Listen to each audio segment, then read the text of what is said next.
Ciao mga kabayan. Kumusta? Sir Alvin po, yan po yung member ko din. Ako. Kumusta kayo? Okay lang. Nag-vlog po siya, Sir Alvin. Pasensya na ha, Isa rin po siya- nag-aabala. Isa rin po siyang kumuha sa akin ng Kaiser. Yan. Matagal na rin kayo dito? Medyo po. Ayun, ma'am. Iniano ko po sa kanya, ipinapakilala ko yung Kaiser. Ayan.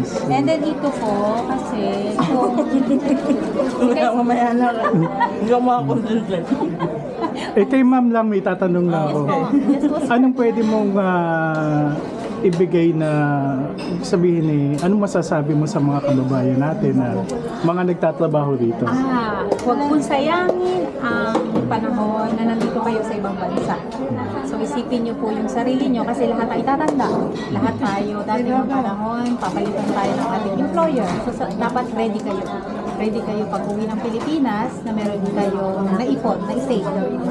Importante din na healthcare kasi sa Italia, may healthcare tayo pero short term, hindi mo matadala yan sa Pilipinas. So kailangan natin paghandaan yung healthcare long term na kahit umuwi ka, ay meron ka pa rin. Yun. Kailangan po paghandaan natin ang ating pagtanda at pag-uwi ng Pilipinas. Yun lang. Andito po ako, si Lilibeth, yung Colbert, ganda sa Facebook. Kung gusto niyo po ako makausap. Salamat po, Sir Alvin. Okay, salamat. Okay, bye-bye. Thank you. Bye. Salamat.